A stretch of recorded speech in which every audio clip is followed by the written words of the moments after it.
अशा महान भगवत भक्ताचं चिंतन 2-3 तासामध्ये करणं बरोबर अवघड आहे याची जाण तुम्हा आम्हाला सगळ्यांना आहे. तरी पण त्या जीवनचरित्रातले काही ज्ञानमोठी आपल्याला दिसतात. त्यांच्या जीवनातल्या त्या अतिशय सुंदर भगवत भक्तीने सद्गुरु प्रेमाने उठवलेल्या लीला चरित्रांचं चिंतन केल्यानंतर त्या चिंतनातून अंतःकरणाला जो गारवा प्राप्त होणार तो गारवा आपल्या सगळ्यांना त्या भगवत प्रेमाकडे, त्या सद्गुरु प्रेमाकडे, त्या नामप्रेमाकडे निश्चित घेऊन जाईल. त्याच्यासाठीचा हा नामनिष्ठा असा असलेला पूज्य श्री महाराजांचा अत्यंत लाडका प्रिय अंतरंग शिष्य जे 3-4 त्यातले ब्रह्मानंद महाराज हे दुसरे अंतरंग शिष्य. असं मी का म्हणतो तर आपला सकाळीच उल्लेख झाला की 1882 साल इंदोर इथे 12 वर्षाच्या आनंद सागरांचा पहिला अनुग्रह झाला आणि त्याच साली 1882 ला इंदोरमध्येच 23 वर्षाचे असलेले ब्रह्मानंद महाराज पूज्य ब्रह्मचैतन्य महाराजांचे दुसरे अंतरंग शिष्य. त्याच्यावर एक मोठी गंमत आहे.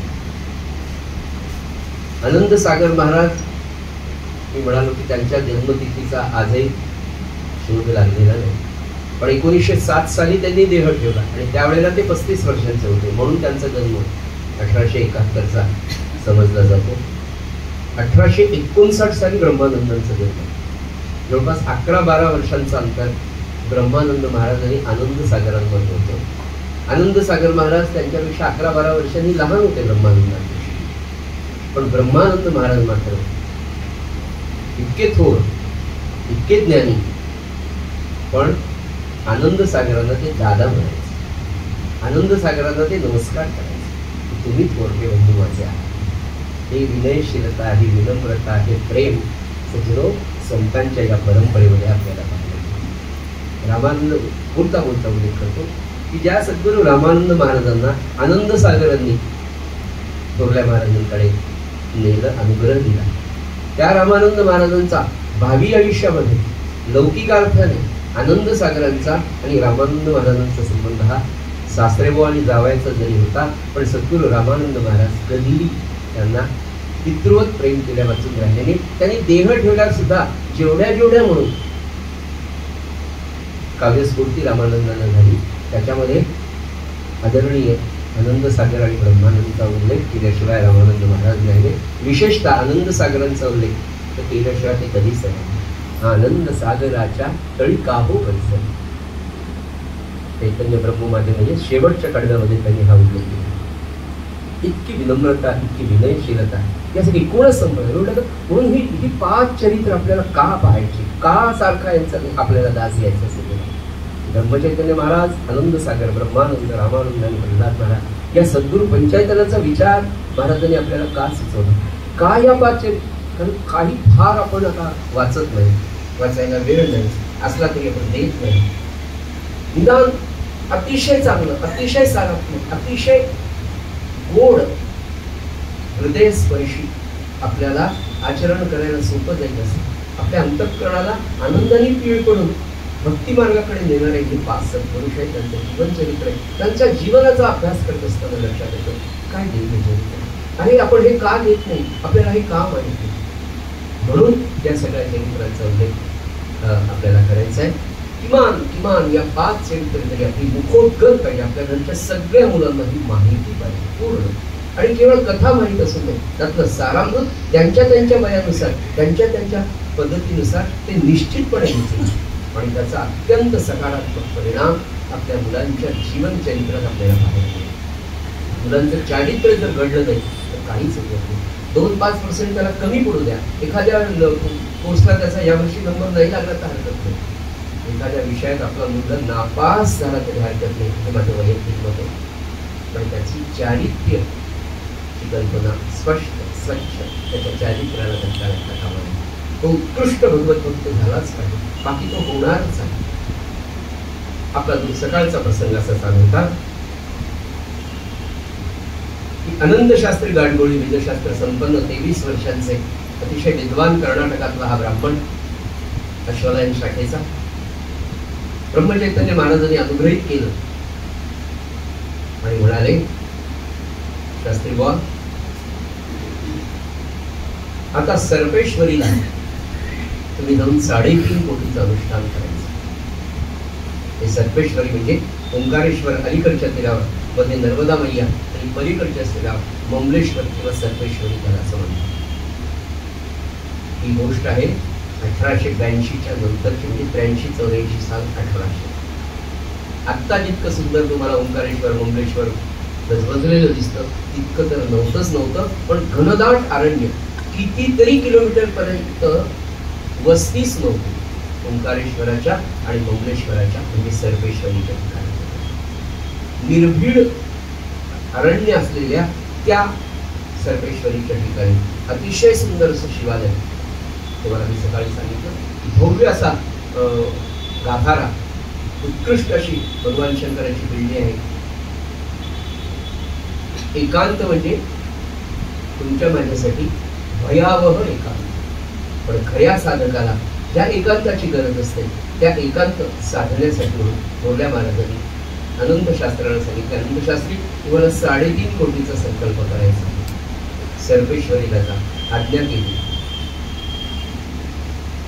गुरु आज्ञाप्रमाणे अनंत शास्त्री निघाले. ममलेश्वराच्या त्या भगवान शंकराच्या शिवालयाचं दर्शन घेतलं. गेल्या सगळा परिसर, सगळं मंदिर स्वच्छ केलं. उद्यापासून अनुष्ठानाला सुरुवात करायची होती. अनुष्ठानाला सुरुवात दुसऱ्या दिवशी पहाटे भगवंताचं आपल्या सद्गुरूंचं स्मरण करून अनंत शास्त्रांनी अनुष्ठानाला सुरुवात केली. सज्जनो, दिनचर्या होती 3:30-4ला उठावं, मंदिरामध्ये छोटासा दिवा लावावा. विचार करा, घनदाट अरण्य सगळीकडे. नदीवर स्नानाला जायचं, स्नान करून मंदिरात यायचं सूर्योदयाच्या वेळेला. तत्पूर्वी 4 ते 6 वाजता उगवत्या सूर्याला नर्मदा मैयामध्ये उभं राहून स्नान संध्या करून अर्घ्य द्यावं. इथून येऊन नामानुष्ठानाला भगवान शंकराच्या पिंडीची पूजा करावी. ते त्यांना मिळतील तेवढी बेलपुष्प जे काही मिळतील तेवढे घ्यावं. आहे त्या परिस्थितीत सुंदर पूजा करावी. सकाळी 7-7:30ला जपानुष्ठानाला बसलेले 24-25 वर्षांचे अनंत शास्त्री दुपारी 4:30-5 वाजता जपानुष्ठानातून उठायचे. येताना बरोबर कमंडलूमध्ये आपल्याला नर्मदेचं जल हे तीर्थ अमृतासारखं लागायचं. ती नर्मदा मैया तेवढ्या जलावर त्या साधकाची शुद्धा थांबवायची.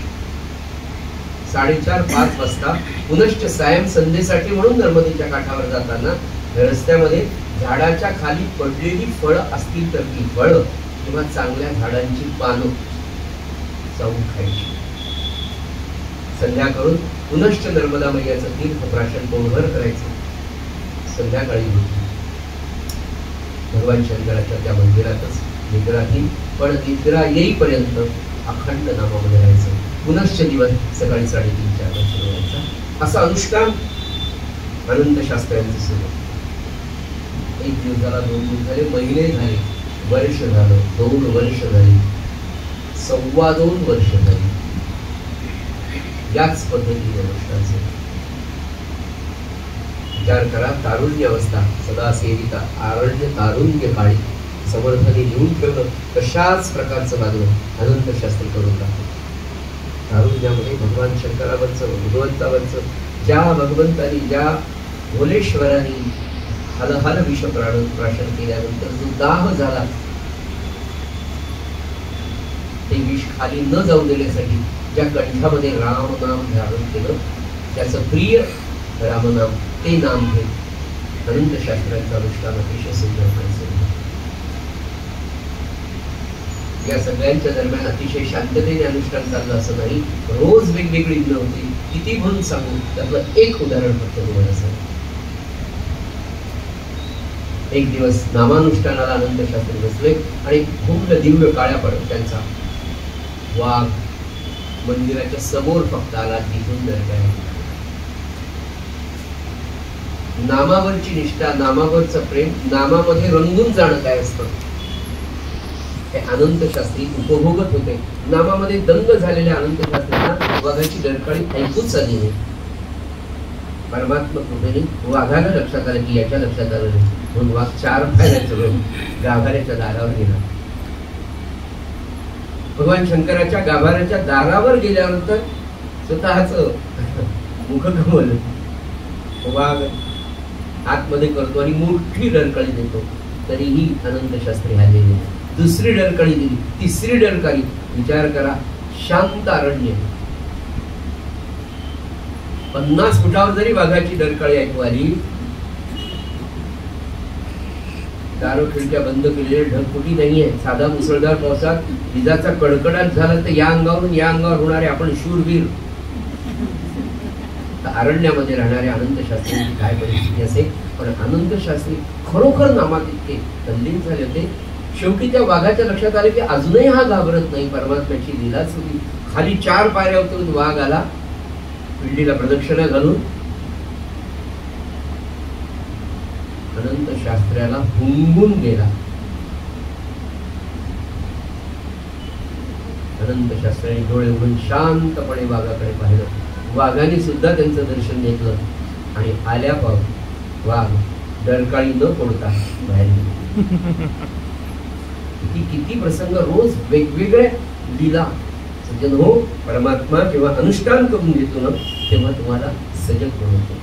तुम्हाला सामर्थ्यवान त्याला बनवायचंय. नुसतं अनुष्ठान त्यालाही करून द्यायचं नाही. तुमचा सद्गुरू तुमच्या पाठीशी असतोच, पण कृपाळूपणे अल्पधारिष्ठ पाहे, हे जे समर्थांनी सांगितले त्याची अनुभूती साधकाच्या जीवनात अनुष्ठानाच्या दरम्यान येते. म्हणून दरवर्षी आपल्यासारख्याने सुद्धा एखादं अनुष्ठान घर सोडून थोडंसं दूर जाऊन निश्चितपणे करावं.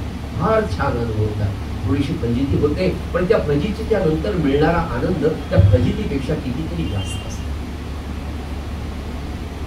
पाहता पाहता 2.25-2.5 वर्ष झाले आणि एके दिवशी तर कमालच. या सर्पेश्वरीच्या अनुष्ठानामध्ये नेमकं काय झालं तर अनंत शास्त्र्यांचा ब्रह्मानंद झाला.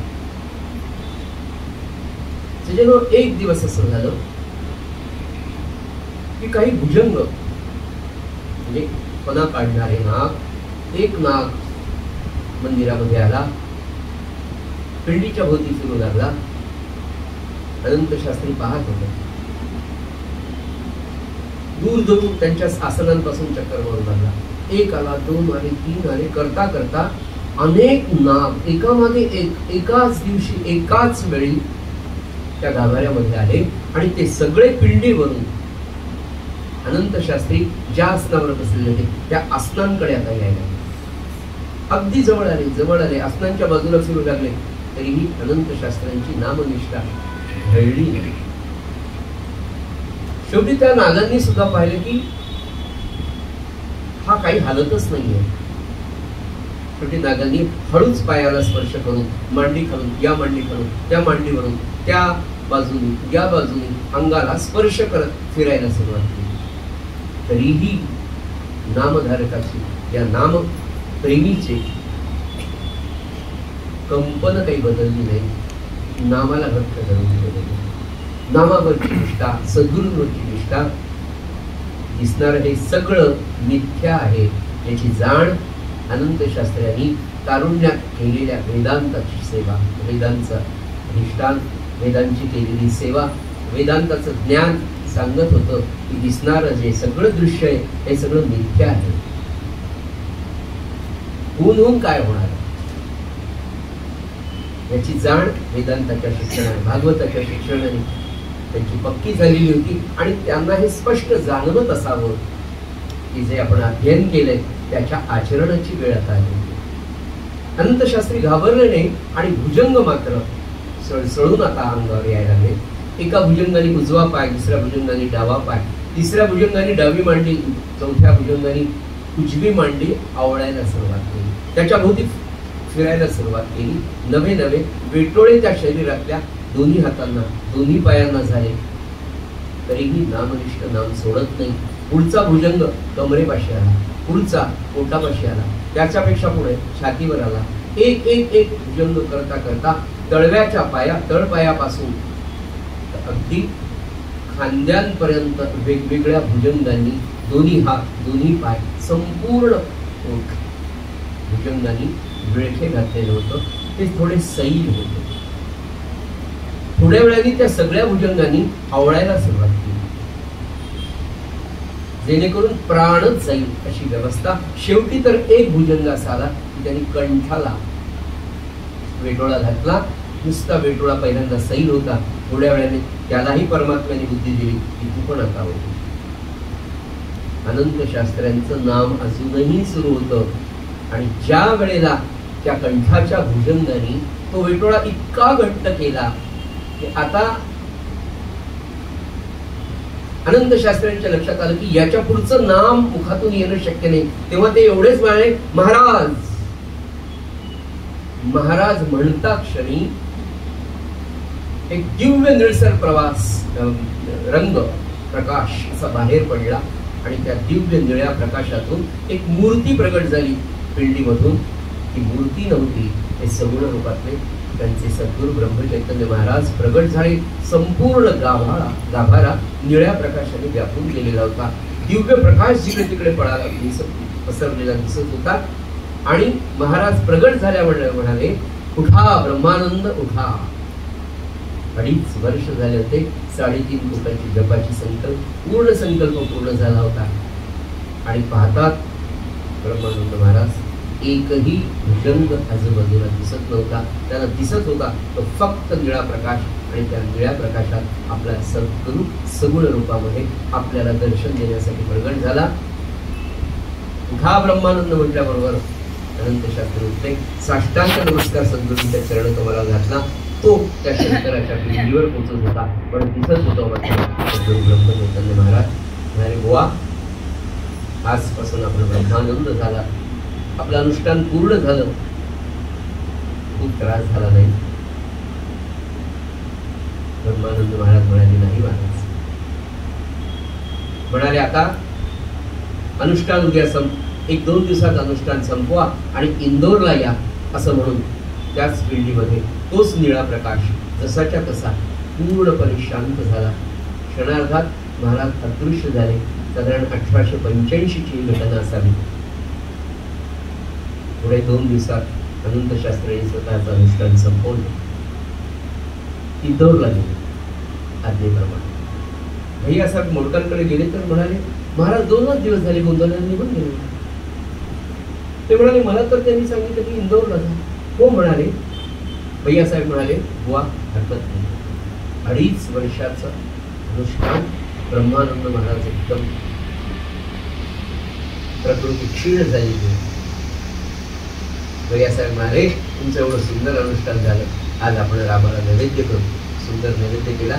महाराज म्हणाले, भैयासाहेब म्हणाले, महाराज आजच्या दिवस थांबा.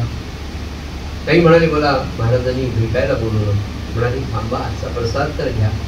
भैयासाहेब सुद्धा फार ज्येष्ठ साधक होते, महाराजांचे निश्चित भक्त होते. भोजन प्रसाद झाला आणि टपालाने पत्र आलं गोंदवल्यावरून की मी ब्रह्मानंदांना तुमच्याकडे इंदोरला बोलवलेलं आहे. त्यांना 2 दिवस थांबून त्यांना विश्रांती घेऊन माझ्याकडे गोंदवलेला पाठवून द्यावे. काय तो वाटेल त्याची करी ऐसा नाही पाहिजे. महाराज गोंदवल्या, हे सर्पेश्वरीला, हे इंदोरला. त्यांना सांगतात 2 दिवसात तिथे इंदोरला येऊन मला भेट. हे पत्र येतं. तिथे काय लिहिलं आहे. आणि हे सगळं विश्व सज्जन हो अगदी अशाच पद्धतीने अतिशय सिस्टमॅटिकपणे एकमेकांशी बांधलेलं आहे. फक्त त्या विश्वमनाशी आपल्याला तादात्म्य पावायचं. आणि त्या विश्वमनाला तादात्म्य पावण्यासाठी आपल्याला अतिशय चांगली गुरु किल्ली दिली आणि ते म्हणजे नाम. बस सदा येता जाता उठत बस.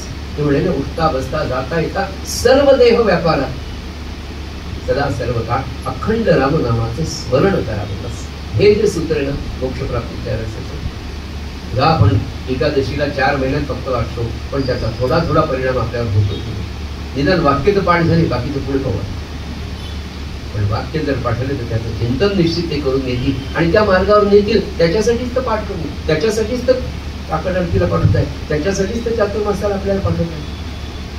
आणि प्रगती होते नाही होत असं नाहीच, होतेच प्रगती. संकल्पाची शक्ती, महाराज जेव्हा सांगतात की संकल्पाची शक्ती फार विलक्षण आहे, त्याचा अनुभव घेऊन पहा. झालं ब्रह्मानंदानं सांगितल्याप्रमाणे भैयासाहेब म्हणाले आता 2-3 दिवस महाराजांची आज्ञा. ब्रह्मानंद महाराजांची भैयासाहेब बोलकांची सगळं इतकी एकमेकांवर प्रीती होती, इतकं प्रेम होतं. एवढे मोठे थोर ब्रह्मानंद महाराज, पण भैयासाहेबांनी त्यांना थोरल्या महाराजांकडे नेले. त्यांच्यामुळे त्या दोघांमध्ये एक सख्यत्वाचं नातं अगदी पहिल्यापासून तर शेवटपर्यंत. याच भैयासाहेब मोडकांना थोरले महाराजांनी द्या सांगितलं. अतिशय श्रीमंत इंदोरचा माणूस, पण म्हणले तुम्हाला समाधान पाहिजे? हो म्हणाले. सगळी इस्टेट जाईल? हो म्हणाले. आणि भावी काही काळानंतर त्यांच्या उत्तर आयुष्यामध्ये सगळी इस्टेट त्यांची गेली. अन्न दशा होईल म्हणाले. चालेल, पण समाधानात ठेवी? हो म्हणाले. मला समाधान पाहिजे. ऐश्वर्य सोडणं, सुखलोलुपता सोडणं साधी गोष्ट. भैयासाहेबांना ते साधलं. असे भैयासाहेब त्यांनी 2 दिवस ब्रह्मानंदांना ठेवून घेतलं, छान त्यांची व्यवस्था केली आणि गोंदवल्याला रवाना झाले. गोंदवल्याला आले महाराज. ब्रह्मानंद आता अनंत शास्त्रांचे मात्र ब्रह्मानंद झाले. गोंदवल्याला आले, साष्टांग नमस्कार द्या. काय असेल गोंदवल्यात हा महात्मा राहतो, सर्पेश्वरीला दर्शन देतो, पुन्हा आपल्याला बोलून घेतो. आणि मग ब्रह्मानंद महाराज नित्य सेवेमध्ये सगुणामधल्या गोंदवलेकर महाराजांच्या राहिले. काय सेवा करा. खरं म्हणजे एवढा मोठा वेदशास्त्र संपन्न असलेला, वेदांताच्या सगळ्या प्रश्नांची उत्तर मी तुम्हाला काय सांगू. दक्षिण भारतातले कितीतरी थोर थोर विद्वान लोक जेव्हा वेदांतातल्या काही अडचणी यायच्या तेव्हा ब्रह्मानंद महाराजच त्या अडचणी सोडायचे. चिदविलास काय, अजातशत्रुवाद काय, आमचे हे सगळ्या ब्रह्म माया आमचे सगळे प्रश्न, धर्मविषयक चर्चा, धर्मविषयक संकट, धर्मविषयक शंका, जेवढ्या काही सज्जन असायच्या त्या सगळ्या जेव्हा सुटायच्या नाही तेव्हा ब्रह्मानंद महाराजांकडे, पूर्वीच्या अनंत शास्त्रांकडे दक्षिण भारतातली सगळी मंडळी यायची. एवढा त्यांचा अधिकार असलेला हा माणूस ज्या वेळेला दर्शन घेतलं, ज्या वेळेला म्हणाले की माझी विद्या, माझे शास्त्र, माझी बुद्धी तुम्ही घ्या, महाराज घेतले म्हटल्यानंतर महाराजांनी पहिल्यांदा सांगितलं आता मिळालेली सगळी वस्त्र, प्रावरण, तुम्हाला मिळालेली प्रबंधपत्र, जीतपत्र सगळी वाटून टाका म्हणाले. क्षणार्धात ब्रह्मानंद महाराजांनी इंदोरमध्येच ते वाचून टाकले. जेवढं त्यांना मिळालेलं होतं, जेवढ्या शाली, जेवढे पैसे, सगळं एका क्षणात नकोच म्हणाले. पुढे काय म्हणाले महाराज, आता मी तुमचा झालोय, वस्त्र सुद्धा मी माझी शिवणार होतो. त्या वेळेला इंदोरमध्ये हे ठरवलं. तेव्हापासून महाराजांनी स्वतःची वस्त्र ब्रह्मानंद महाराजांना द्यावी, तीच त्यांनी घालावी. कुठपर्यंत? देहात असेपर्यंत नाही.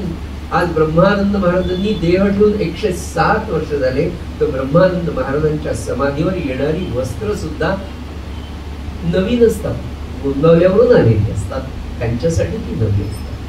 आजही तुम्ही ब्रह्मानंद नवबागला गेलात आणि म्हणालात की मला ब्रह्मानंद महाराजांना वस्त्र घ्यायचं, तर ते म्हणतात शिवा गोंदवल्याला घाला आणि मग इथे आणून घ्या, त्याच्याशिवाय आम्ही नाही.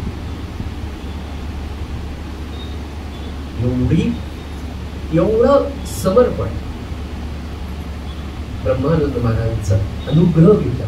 सचिन हे शिकायचं की मी अनुग्रह घेऊन इतकी वर्ष झाली, माझी सद्गुरूंप्रतीची निष्ठा काय, माझं समर्पण काय, हे सगळं माझ्यासाठी आहे. सचिन हा सगळा आपल्याला जो अभ्यास करायचा ना, आपण प्रत्येकाने आपल्यासाठी करायचा. हे सगळं श्रवण करताना आत्मचिंतन करायचं की अरे मी किती गुंतलेलो आहे आणि गुंतलेलो आहे म्हणून दुःखी आहे.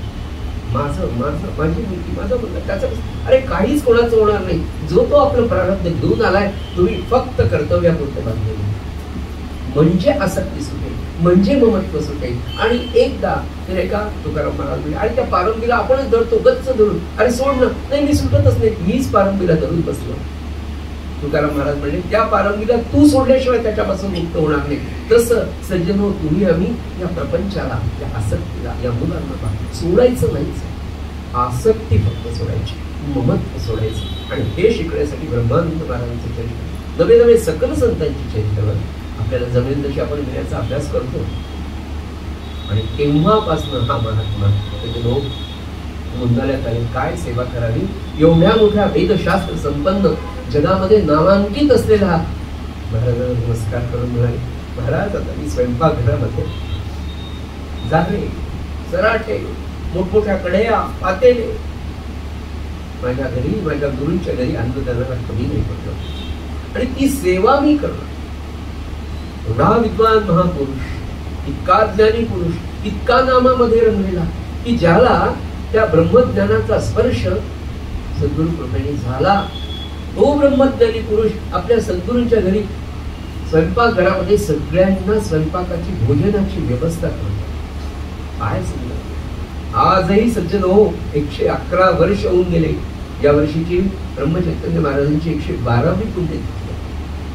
आज या क्षणी जर तुम्ही गोंधळाला गेलात आणि तिच्या कोठी घरात जाऊन जर म्हणाला की आम्हाला ही चीज वस्तू पाहिजे, मला थोडं केशर पाहिजे, मला दालचिनी पाहिजे, मला हिंग पाहिजे, कोणतीही वस्तू मागा, आज गोंधळाच्या कोठी घरामध्ये ती वस्तू मिळणार नाही असं होतच नाही. इतकी सुंदर कोठीची व्यवस्था त्या ब्रह्मानंद महाराजांनी तेव्हापासून लावली. माझ्या गुरुच्या घरी आलेला माणूस सार भाताशिवाय जाता कामा नये. काहीही झालं, कितीही ओढ आली, कितीही लोक आली म्हणा, सार भाताशिवाय ती जाणार नाही. ते माझं वचन आहे, ही माझी गुरु सेवा. का? नैष्ठिक ब्रह्मचर्य, सद्गुरूजवळची निष्ठा आणि नाम. महाराज काय म्हणाले, अरे जे नाम मी तुम्हाला सगळ्यांना दिलं ते फार फार सुंदर आहे बरं, याचं चिंतन करा सगळं. जे नाम मी सर्वांना दिलं तेच नाम मी ब्रह्मानंदांना दिलं, पण त्यांनी ते सर्वस्व मानलं. आपण तिथेच फेल आहे.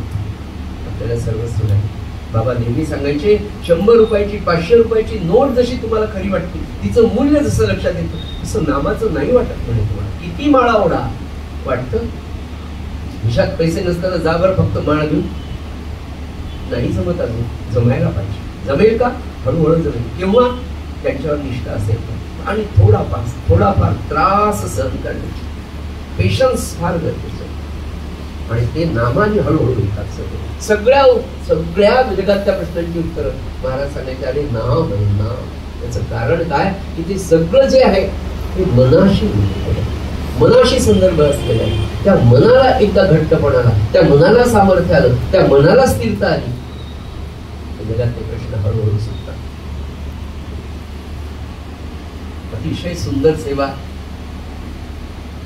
आणि काय सांगू तुम्हाला, ब्रह्मानंद महाराजांचं जे होतं ना, दास्य भक्ती. तात्या सुभाला ते म्हणायचे, तात्या एक दिवस गोंधळामध्ये महाराज स्नानाला बसला. सगळे भक्तगण थोरल्या महाराजांना स्नान झालं. 1887-88 चा प्रसंग असा. आणि सगळेजण महाराजांना स्नान घातलं. महाराजांचं वय आता खूप आलं होतं, 50च्या वरचं. आणि ब्रह्मानंद महाराज दुरून सगळी व्यवस्था करून दिली स्नानाची, आणि दुरून पाहतो भाऊसाहेब महाराजांचं स्नान झालं, त्यांचे ते वस्त्र प्रावरण गंध सगळी पूजा झाली. आणि ब्रह्मानंद महाराज भाऊसाहेब महाराजांकडे काय वाटतं तुम्हाला भाऊ? काय? 2 भक्तांची एकच सद्गुरू आहे, भक्त 2 आहेत. त्या दोघांच्या भक्तीचं वर्णन किती सुंदर आहे. कसे ते 2 त्या सद्गुरूंशी जोडलेले आहेत बघा. भाऊसाहेब म्हणाले, मला महाराजच दिसतात. हे त्याला म्हणायचं, मला माणूस कारण भाऊसाहेबांची भक्ती जी होती ना, ती सख्यत्वाची होती. आणि सख्यत्वाची असल्यामुळे त्यांची फार सलगी असायची. भाऊसाहेबांची आणि महाराजांची फार सलगीने बोलायचं ते महाराजांची. कोण? भाऊसाहेब. ब्रह्मानंद महाराज म्हणतात, भाऊसाहेब महाराज कसे दिसतायत हो? ते म्हणाले, महाराज बुवा आम्हाला ते माणूसच दिसतात, महाराजच दिसतात. ब्रह्मानंद महाराजांच्या डोळ्यात पण आलं, भाऊसाहेब असं काय करता हो? मला तर तो राम दिसतो. अरे राम. आणि मला म्हणून भाऊसाहेब म्हणाले, तुम्हाला तो राम दिसतोय ना, म्हणून तुमचं दास्यत्व आहे म्हणाले. मला तो माणूस किंवा महाराज वाटतात, म्हणून माझं सख्यत्व आहे. इतकं सलगीने तुम्ही कसं वागता भाऊसाहेब? असं ब्रह्मानंद महाराज म्हणाले. ते म्हणाले, अहो मला ते महाराज माणूस वाटतात, मला माझे वाटतात, म्हणून माझं त्यांच्याशी असं. सज्जनो, महाराज म्हणाले की कोणतं तरी एक नातं आपण महाराजांशी जोडलं. आपल्याला शिकायचं काय की माझ्या सद्गुरूंशी मी असा कुठेतरी, तुम्ही त्यांची मुलगी म्हणा, मुलगा म्हणा, अवखळ म्हणा, त्याचा दास म्हणा, त्याचा मित्र म्हणा, काय मुलींनी कशा भावनेने प्रयत्न केले, निरेनी कशा भावनेने केलं. प्रत्येकाने ज्या भावनेने त्या भगवंताकडे जावं. मुळात तो सगळ्या कामांना, सगळ्या वासनांना तर शून्यच करणार. जसं अग्नीकडे तुम्ही काहीही टाकलं तर तो त्याला अग्नीसारखंच करून घेतो, तसं परमात्म्याकडे तुम्ही कामवासनेने गोपी गेल्या काही, त्या सुद्धा कृष्ण रूप आहे. आपलं कुठलं तरी नातं सज्जन आपल्याला जोडायचं, म्हणून हा अभ्यास आहे. असं सुंदर सेवा सुरू होती, काय सांगू तुम्हाला. आणि नितांत प्रेम श्री महाराजांचं ब्रह्मानंदांमध्ये. असं म्हणत असताना इतरांच्या नव्हतं असं नाही. आनंद सागर, ब्रह्मानंद, रामानंद, पूर्तकोटी, अहो अशा सद्गुरू लीलांवर तुम्ही वाचून पहा. सामान्य गृहस्थाश्रमी स्त्रिया, त्यांना आत्मज्ञानी ब्रह्मज्ञानी महाराजांनी बनवलं. गृहस्थाश्रमी असलेल्या अगदी उच्च पदाला, परमोच्च पदाला महाराजांनी घेऊन ठेवलं. पण ही जी अंतरंग शिष्य मंडळी आहे, महाराजांनी लक्षात घेतलं, महाराजांनी पाहिलं की झाडाखाली झाड नाही. काही दिवस ठेवून घेतलं आणि म्हणजे बुवा आता तुम्ही इथून निघा म्हटल्यानंतर बुवांच्या डोळ्याला झाड आला. का असं म्हटलं, म्हणाले बुवा तसं नाही, झाडाखाली झाड वाढत नाही म्हणाले. आणि दुसरं आपल्याला रामकार्य करायचं आहे ना, तुम्ही ज्याच्यासाठी जन्माला आला, तुमचं कार्य कर्नाटकाकडे जा, कर्नाटकात जा आणि तिथे रामनामाचा प्रचार, रामाच्या भक्तीचा प्रचार तुम्हाला करायचा. ज्ञानी होते, समजून सांगितले. आणि कर्नाटकामध्ये खूप मोठं सुंदर चरित्र आहे सगळं. बेलदडी असेल, जालिहाळ असेल, व्यंकटापूर असेल, अश्वत्थपूर असेल, अनेक ठिकाणी कर्नाटकातल्या, गदग असेल, धारवाड असेल, अशा सगळ्या ठिकाणी रामनामाचा इतक्या मोठ्या प्रमाणात माझे सद्गुरू म्हणून ब्रह्मानंद महाराजांनी प्रचार केला. अनेक ठिकाणी रामाची मंदिरं निर्माण केली. गावोगावी 13 कोटीचे अनेक संकल्प, 100, 200, 300, 400 कोटींचे संकल्प वेगवेगळ्या गावांमधून केले. आजही सज्जनो कर्नाटकामध्ये त्यांच्यानंतर दत्तांना नावाचे एक आपले सत्पुरुष आहे, ते सुद्धा तेवढ्याच निष्ठेने तशाच प्रकारचं काम आज नामाचं कर्नाटकामध्ये. काय सांगू मी तुम्हाला, हेब्बळ जिथे श्री महाराजांचं स्थिरचरण पादुका मंदिर आहे, म्हणजे गुंगाला ज्या पादुका आहेत की अगदीच तशा, जो गुंगाल्यातल्या पादुकाचा काय म्हणतात त्याला संच आहे, असे 3 प्रकार सारखे तयार केले होते. कोणी? डॉक्टर पूर्तकोटी, ज्यांना महाभागवत म्हणतात. त्यातला एक महाराज देहात असताना 1909 साली हेब्बळी नावाचं, हेब्बळीपासून हेब्बळ नावाचं एक छोटं गाव आहे, हुबळी धारवाड आहे, त्याच्याजवळ हेब्बळ नावाचं एक छोटं खेडं गाव आहे. तिथे पूज्य श्री थोरले महाराज, डोंगरेकर महाराज त्या पादुकांना उभे राहिले आणि त्यांना पूर्ण अभिषेक झाला म्हणून त्याला स्थिरचरण पादुका म्हणतात. ते त्याच्यानंतर अजून 2 केल्या होत्या. महाराज म्हणले हा एक राहू द्या. जेव्हा महाराजांनी देह ठेवला त्याच्यानंतर पूर्तकोटी आणि ब्रह्मानंद महाराजांनी आज समाधीवर ज्या पादुका दिसतात अगदी तशाच हे बळल्या आहे, तशा. आणि एक सेट पूर्तकोटी नावाच्या गावामध्ये पूर्तकोटींची होती. अतिशय सुंदर असं अधिष्ठान पूर्तकोटींनी निर्माण केलं. कर्नाटकामध्ये खूप नाम प्रचार केला, खूप अन्नदान ब्रह्मानंदांनी केलं. तो सगळा इतिहास आत्ता सगळं सांगणं सज्जन शक्य नाही, पण काही अतिशय दिव्य अशा लीला आपल्यापर्यंत पोचवायच्या.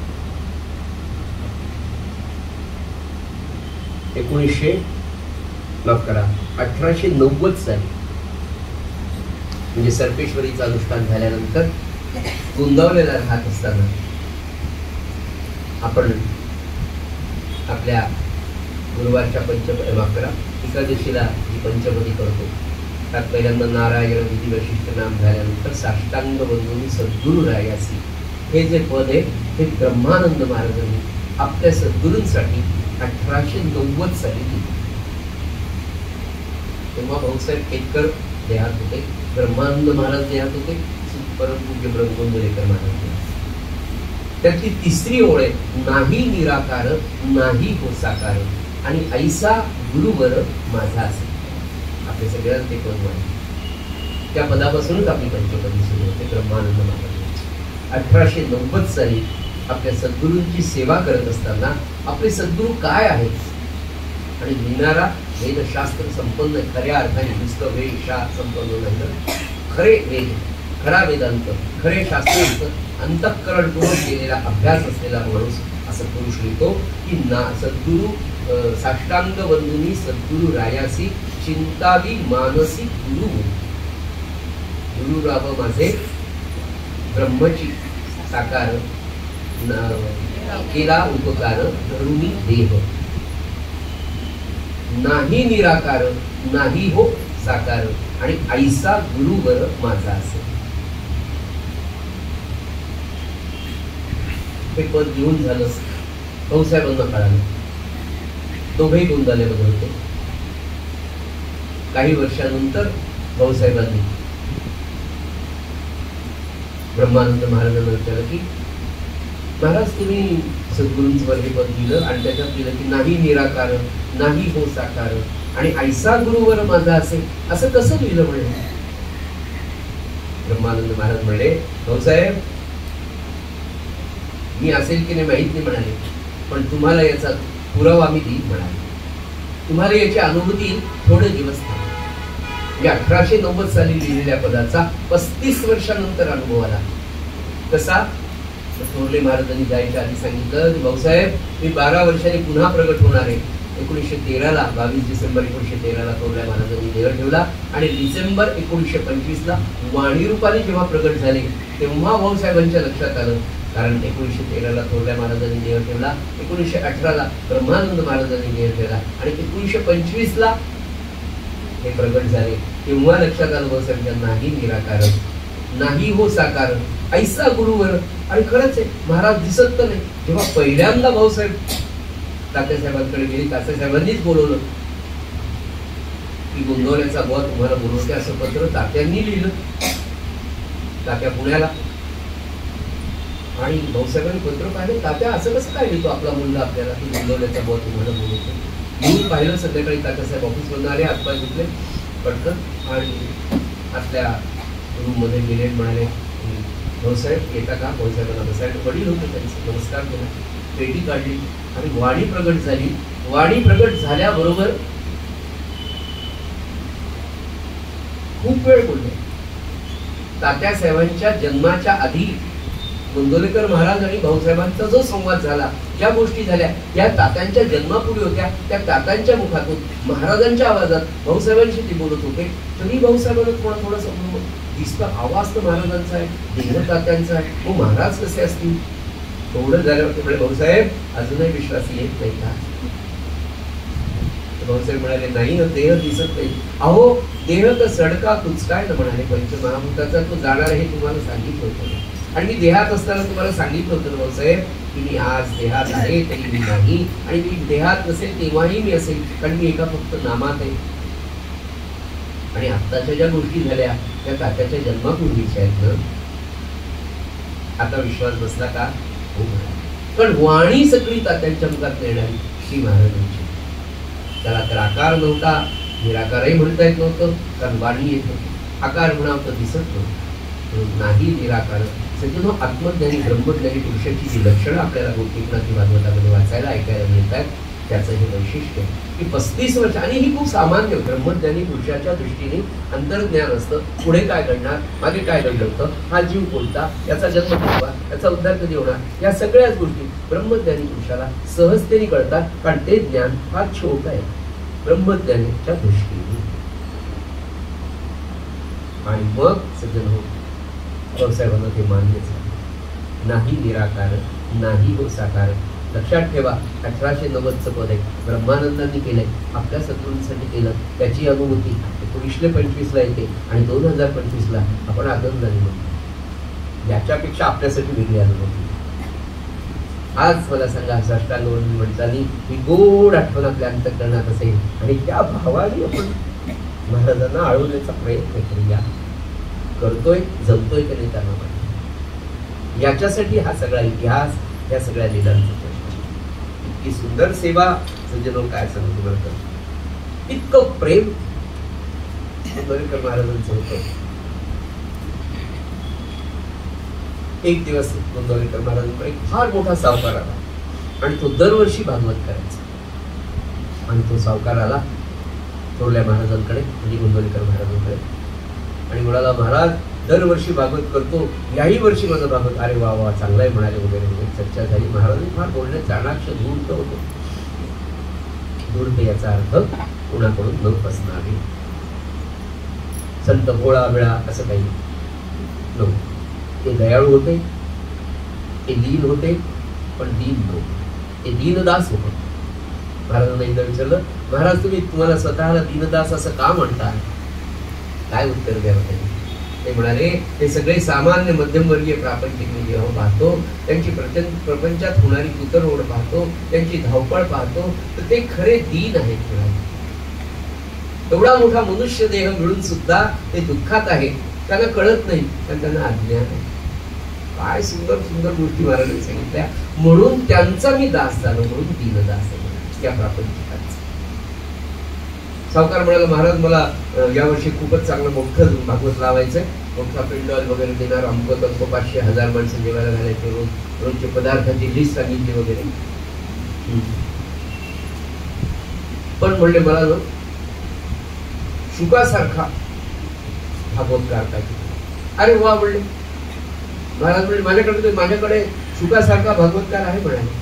माझा जो बुवा आहे ना, माझा बुवा म्हणायचा ब्रह्मानंद महाराज. महाराज रामानंद महाराजांना पांडुरंग बुवा म्हणायचे, माझा पांडुरंग बुवा. यांना माझा बुवा म्हणायचं. ब्रह्मानंद, एवढं मोठं ब्रह्मानंद नाव करायचं, माझा बुवा म्हणायचं. तर म्हणाले, माझा ब्रह्मानंद बुवा आहे ना, तो शुकासारखा आहे. फक्त एक आहे म्हणाले, तुमच्याकडे परीक्षिती आहे का? आहे काय म्हणजे काय? भागवत झाल्या झाल्या गोवर्धनला जायला तयार. तुम्ही होता का म्हणले परीक्षिती? तर म्हणले आमचा भागवत. कोणी म्हणाले, माझ्या बुवाचं काय महाराजांचं मी तुम्हाला सांगतो, आपलं काही चांगल्यापेक्षा ब्रह्मानंदांविषयी महाराज काय बोलले मी तुम्हाला सांगतो. महाराज म्हणाले, माझ्या बुवाचं वैराग्य चैत्रात त्या चांदणे सांगते.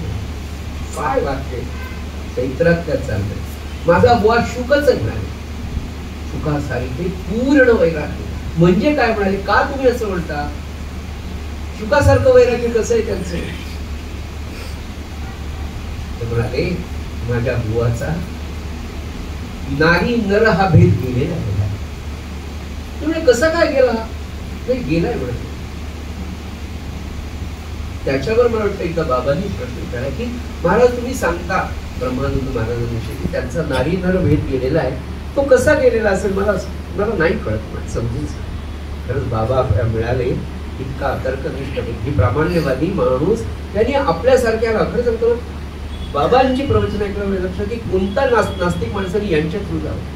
यांच्या इतक्या शंका, यांच्या शंकांचं निश्चित झालं तुम्ही विचारत नका, आपल्याला ज्ञानच नाही. शंका मला सांगा, हा प्रश्न येतो का आपल्या? अरे असेल मग काही असेल वेगळी शक्ती. अज्ञान मी लेकरू आपल्याकडे लिहिलेलंच आहे, बस त्या ओळी खाली जीवन जगायचं आपल्याला. आहे तू जननी आणि अज्ञान मी लेकरू, बस याच्यातच आनंद आहे. पण बाबा म्हणाले की नारी नर तुम्ही म्हणता शुकासारखं आहे, चैत्राच्या चालण्यासारखं आहे त्यांचं वैराग्य. ते म्हणाले, महाराज त्याच्या पुढे जाऊन एक वाक्य म्हणाले, काय सांगू तुम्हाला, माझ्या बुवाचं वैराग्य हे उपजतच शुकासारखं आहे म्हणाले. म्हणजे काय? तर म्हणाले उपजतच त्यांचा नारी नर भेद गेला. ते म्हणजे कसं काय गेलं असेल? त्याच्यावर वाडीरूप महाराज म्हणाले केशवराव बिनसर यांना, आदरणीय बाबांना, अहो आता हे कसं सांगू म्हणाले तुम्हाला मी, ही सगळी अनुभूती हो म्हणाले. काय महाराजांचं वाक्य आहे, महाराजांचं बोलणं कसं आहे बघा तुम्ही. तर म्हणाले कसं सांगू तुम्हाला, ही अनुभूतीच आहे. पण म्हणाले मी सांगून पाहतो, प्रयत्न करतो तुम्हाला समजेल. महाराज म्हणताय पाहतो प्रयत्न करून बघा समजतं. आणि त्याच्यावर जी उदाहरणं दिली सज्जनो, या सगळ्यांमध्ये आत्मज्ञानी ब्रह्मज्ञानी पुरुष काय असतो, तो कसा असतो, याचं सगळं वर्णन तुम्ही जर लक्षात केलं तर ते म्हणाले, बघा केशवराव असं आहे, दिवाळीच्या सुट्ट्यांमध्ये म्हणे मुलं किल्ले करतात. बरं, त्या किल्ल्यांवर मग राजा राणी, गवळण, शिलेदार, द्वारपाल असे सगळे त्या मूर्त्या आणून तिथे तिथे बसवतात. राजाच्या जागी राजालाच ठेवतात, राणीच्या ठिकाणी राणीलाच ठेवतात, गवळणीच्या ठिकाणी गवळणीला, द्वारपालाच्या ठिकाणी द्वारपालाच ठेवलं जातं. त्या सगळ्या मूर्त्या कशाच्या आहेत? मातीच्या. याची कल्पना त्यांना असते की नाही? एवढं असून सुद्धा राजाच्या ठिकाणी राजाच असतो, राणीच्या ठिकाणी राणीच असतो. पण सगळं झाल्यानंतर किंवा सगळं खेळत असताना मुलांच्या कायम लक्षात असतं हे खरे नाही, हे मातीच आहे. कारण बाबा बिल बोलताना म्हणाले होते की मग तुम्ही जर असं म्हणता की नारी नर्वत गेला तर मग शंकराच्या ठिकाणी पार्वती असली काय, पार्वतीच्या ठिकाणी शंकर असला तर काही फरक पडतो का, असं बाबांनी विचारलं होतं. त्याच्या उत्तरात ते म्हणाले की त्या मुलांच्या मनामध्ये हे कायम असतं की हे दोन्ही, राजा असो का राणी असो का गवळण असो का द्वारपाला, हे सगळे मातीचे पुतळे आहेत. तरी पण त्यांची जागा, तसं जी मुलं पाहतात, संध्याकाळी खेळ संपला की सगळं सोडून घरी जातात, त्यांना आठवणही येते. दुसरं उदाहरण म्हणा, तुम्ही प्राध्यापक आहात, तुम्ही तुमचा विषय वर्गामध्ये शिकवता म्हणाल, बरोबर? हो म्हणाल. तुम्ही विषय शिकवता आणि ते शिकवताना एखाद्या विद्यार्थ्याला एखादी शंका आली, त्याची काही डिफिकल्टी आहे, तो उभा राहतो आणि विचारतो. तो जेव्हा विचारत असतो तेव्हा तुमच्या मनात एक हा मुलगी आहे का मुलगा, तुमच्या दृष्टीने शंका महत्वाची आहे की नाही? तुम्ही त्याच्याकडे पाहता का मुलीने विचारलं म्हणून शंका वेगळी आणि मुलाने विचारली तर काही शंका वेगळी? तुम्हाला काही भेद वाटतो का? म्हणाले काहीच नाही. तुम्ही कशाशी रिलेटेड? त्या मूळ तत्वाशी. कोणाशी? त्या शंकेशी. भेद आहे. अजून एक सांगतो म्हणाले, पहा तुमचं लक्षात येत आहे का? म्हणाले शिकारी असतो आपल्याकडे, आपण त्याला पारधी म्हणतो. अरण्यामधला शिकारी, त्याच्याकडे कुत्री असतात वेगवेगळ्या प्रकारचे आणि ते इतके आज्ञाधारक असतात की छू म्हटलं, पकड म्हटलं की जाऊन 5 मिनिटात ते त्या सावधाला पकडून म्हणतात.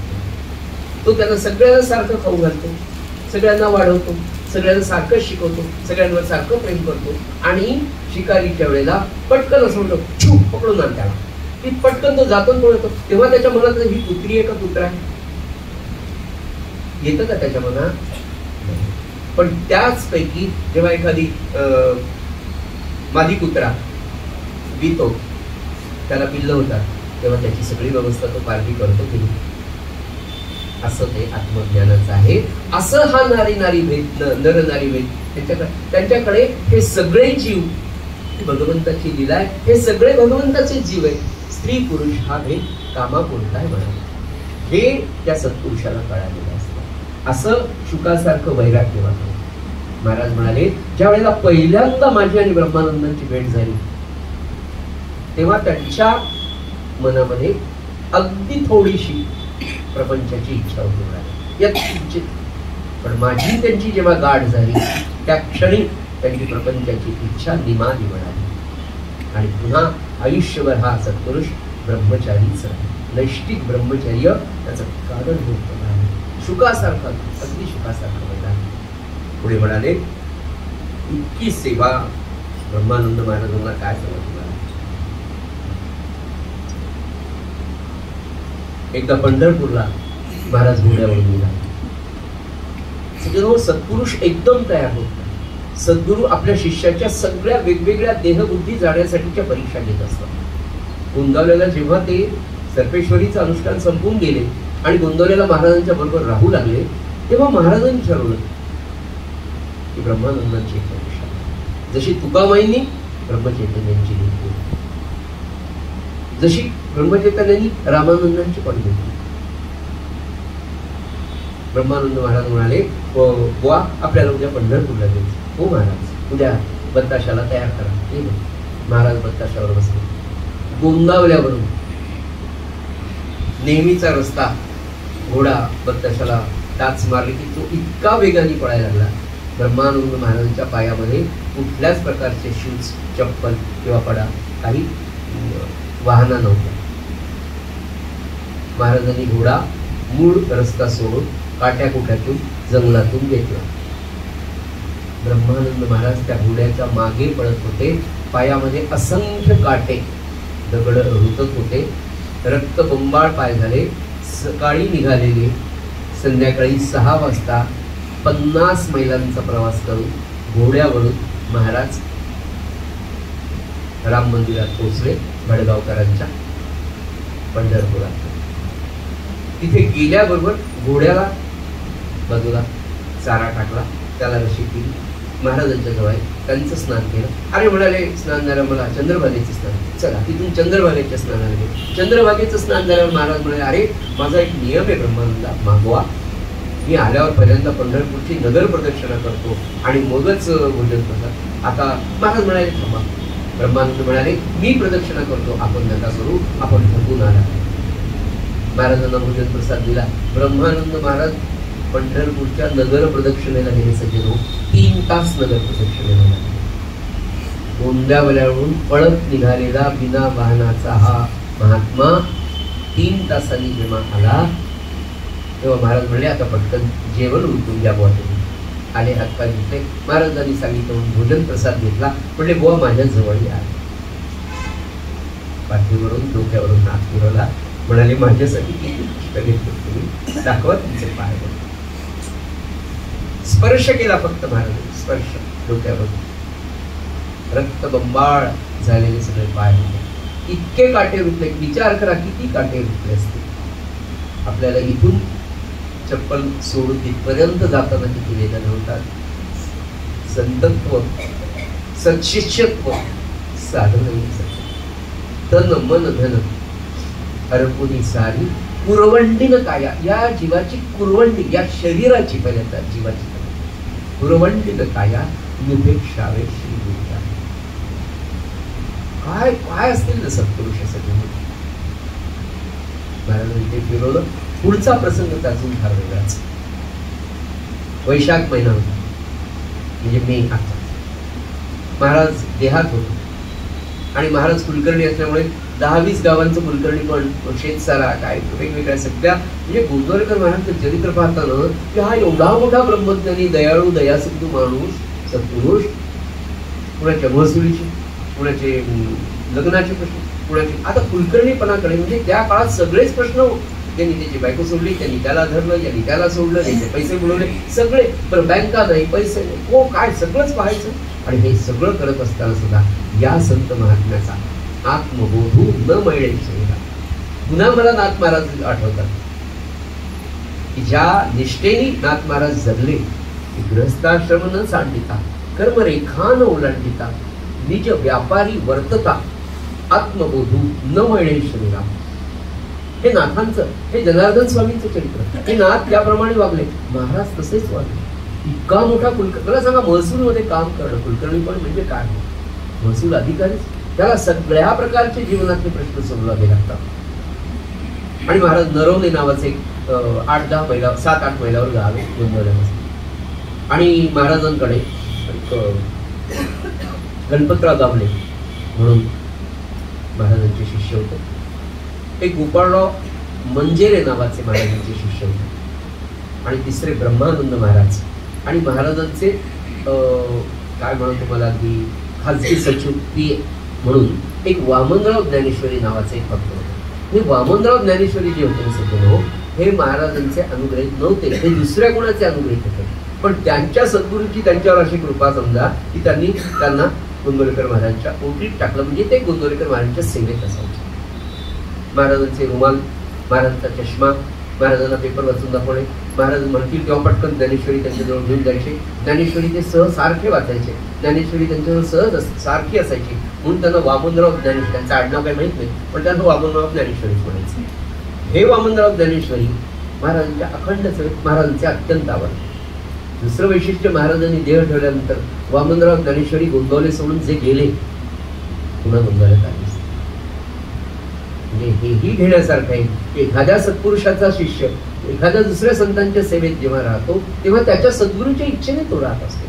आपल्याला काय माहित कोणत्या जीवाचा उद्धार संत सद्गुरू कोणत्या माध्यमातून करून घेणार आहे, करूच शकत नाही.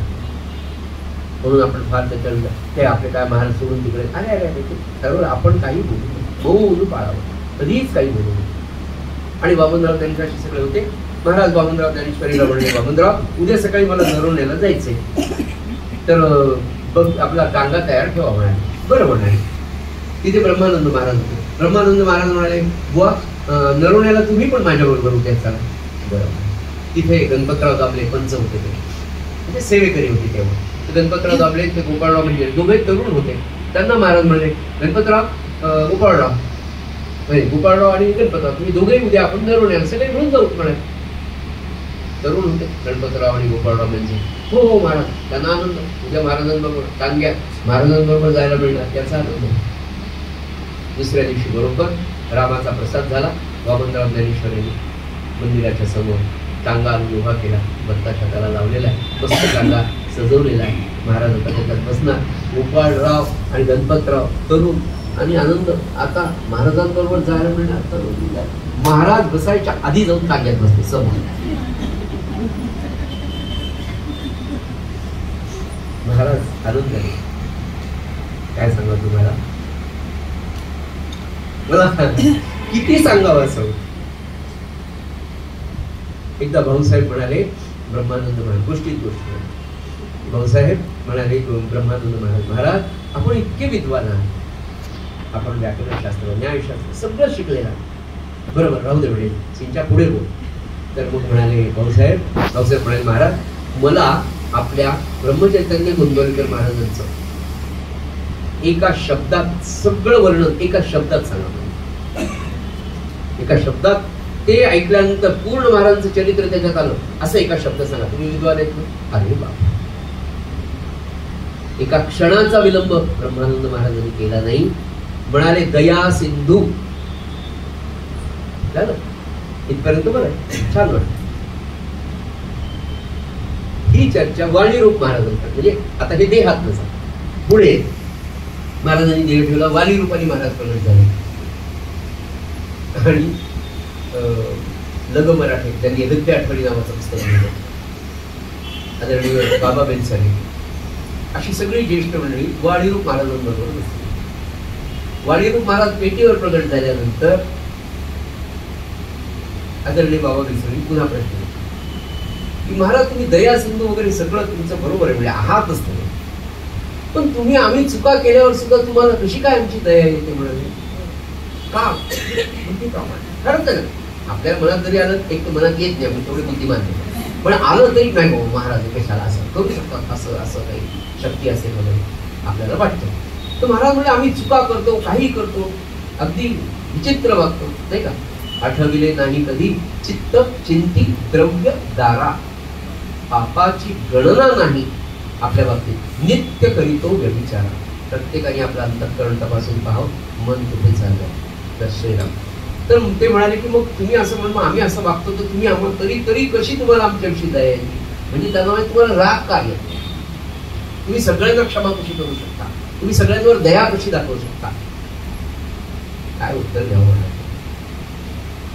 अरे म्हणाले तुम्ही कितीही अपराध केला, आई कधी रागावते का म्हणाले.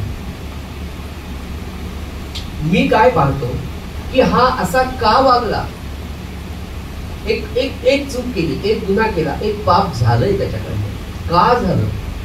त्याचं उत्तर आहे म्हणाले अज्ञान.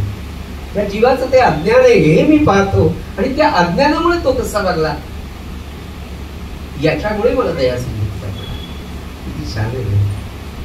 आपला विषय चालला होता की ते दोघं जाऊन बसले, महाराजांनी कौतुकाने पाहिलं तर त्यांच्याकडे. अरे वा बसलात का म्हणे. महाराज जाऊन मागच्या बाजूला बसले आणि ब्रह्मानंद महाराज हात जोडून खाली उभे होते. वैशाख महिना आहे, दुपारी रामाचा नैवेद्य झाला म्हणजे 12:30-1 तर नक्कीच वाजलेला आहे. 2-2:30 दरम्यान महाराज रामाच्या समोर टांगा घेऊन महाराज बसले. ब्रह्मानंद बुवा तुम्ही या ना, बसा ना माझ्या बाजूला बसा ना. माझ्यासारखं असतं तर माझं काय वजन आहे, माझा काय नाम आहे, माझी काय भक्ती आहे, म्हणून महाराज मला त्यांच्या जवळ बसला. पटकन उडी म्हणून आपण बसलो असतो, मी तर बसलो असतो. एवढी संधी, महाराजांचा स्पर्श, आणि मग त्याचं एक्सप्लेनेशन तुम्ही किती छान रकून सांगितलं असतं. परब्रह्माला माझा स्पर्श, मग त्यांचा मला स्पर्श, माझं पाप त्यांच्याकडे, त्यांचं सगळं पुण्य माझ्याकडे, मला बसायला. ब्रह्मानंद महाराज मी नाही, काही नाही म्हटलेच ते. बुवा बसा ना माझ्याजवळ, नको. आणि टांगा निघाला, पुढे चालत गेली खूप, आणि बाहेर जसा बत्ताशा बाहेर पडला की तो धावायला लागला. तर ब्रह्मानंद महाराज त्या टांग्याच्या मागे धावतायत. विचार करा सज्जनो, गोंदवल्याहून निघाले 7-8 मैल म्हणजे गुणिले 3 किंवा 3.5 किलोमीटर. उन्हाचे दिवस, पाय पोळतायत, पायामध्ये काहीच नाहीये ब्रह्मानंद महाराजांच्या. पुन्हा महाराज म्हणले, वा ऊन खूप आहे हो, पाय पोळतायत, खडे टोचतायत, काठे टोचतील, ऊन खूप आहे, या ना माझ्याजवळ. शेवटी महाराजांना राहावलं नाही. महाराजांनी स्वतःच्या पायातल्या सपाटा काढल्या आणि अशा फेकल्या. म्हणाले घ्या. चालत्या टांग्यातनं स्वतःच्या सपाटा टाकल्याबरोबर पडत असलेले ब्रह्मानंद महाराज त्या सपाटा तशाच धरतात. सपाटा पटकन धरल्या, पायात घाला, पायात घाला. महाराज सांगतात त्यांनी डोक्यावर, मला सांगा असं पळणं सोपं आहे का असं पळणं सोपं आहे? परीक्षाच आहे. त्या सपाटा डोक्यावर घेतल्या, धावायला लागले. 8 मैलांचं अंतर संपलं. नरवण्याचं काम होतं महाराजांचं. अर्ध्या तासाच्या काय सया आमच्यापर्यंत झाला असे. पुन्हा महाराज निघाले. पुन्हा सपाटा दिलेल्याच होत्या, डोक्यावर घेतल्या. पुन्हा 8 मैल आले. गोंदवल्यात आले. आल्यानंतर गणपतराव दामले आणि गोपाळराव म्हणजे आणि दोघांची चर्चा आधी झाली होती. आल्या आल्या भाऊसाहेबांना झाली. भाऊसाहेब केतकर आणि भाऊसाहेबांना सांगू लागलो, आज आम्ही गेलो, काय आनंद महाराजांबरोबर, महाराजांच्या वरून टाकल्याचं असं झालं तसं झालं. कोण म्हणाले, भाऊसाहेब आमच्या मनामध्ये एक शंका आली. काय झालं? हो, ब्रह्मानंद महाराजांची आज्ञा मोडली म्हणाले. भाऊसाहेब म्हणजे असं शक्यच नाही हो. काय? तर म्हणाले, ब्रह्मानंद महाराजांना चोरले. महाराज म्हणाले की अरे माझ्याजवळ बैस, ते बसलीच नाही हो म्हणे, ते गुरु आज्ञेचं उल्लंघन नाही का? भाऊसाहेब हसले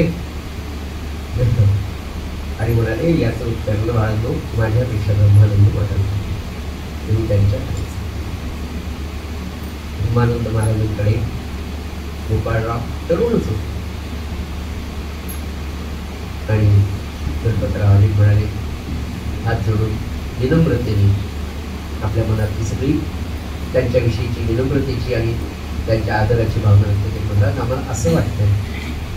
ब्रह्मानंद महाराज हसले आणि म्हणाले, अरे काय सांगतो, ज्या वेळेला महाराजांनी मला सपाटा दिल्या त्या मी जेव्हा डोक्यावर घेतल्या म्हणाले, त्या क्षणापासून आधी मला चालताना थोडा त्रास झाला, ऊन वाटलं, पाय पोळले माझे. म्हणाले हे साधकाची पूर्वावस्था ते हे सांगतात.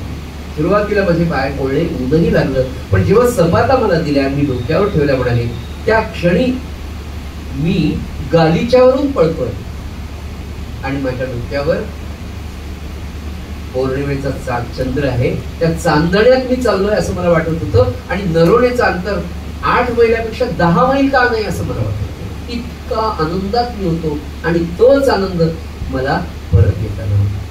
दुसरं म्हणाले, महाराजांच्या मांडी लावण्याची आपली पात्रता आहे का? पण त्यांच्या चरणाजवळ कसं काय सांगा तुम्हाला. ब्रह्मानंद महाराज त्यांची दास्य भक्ती म्हणजे महाराज बसलेत ना, तर त्यांच्या बाजूला उजवीकडे किंवा डावीकडे 1 फूट अंतर ठेवून ब्रह्मानंद महाराज तोंड्या महाराजांच्या समोर काहीच बोलायचं नाही. कोणी काही विचारलं तर फक्त मान हलवून उत्तर देता आलं तर द्यायचं, बोलतच नसेल. आणि त्यांच्या समोर माझं कोणतंच मला बोलायचं नाही. ही विनम्रता, ही विनयशीलता असेल. दुसरं, महाराजांच्या चेहऱ्याकडे तर कधीच पाहत नाही. ही मर्यादा असते सज्जन हो, कुणाच्या चेहऱ्याकडे पाहत.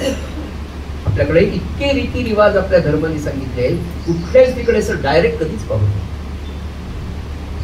इतके सुंदर सुंदर नीती धर्माचे आपल्याकडे, पण ते सगळे पुसले जातात. असं तो विषय आपला नाही. पण त्यांची कायम नजर महाराजांच्या चरण कमलांकडे. ब्रह्मानंद महाराज आणि आनंद सागर बघा, 1-2 फोटो आहेत. एकीकडनं ब्रह्मानंद, एकीकडनं आनंद सागर. महाराजांपासून थोडे लांब आहेत आणि आशे आणि दृष्टी चरण कमलावर.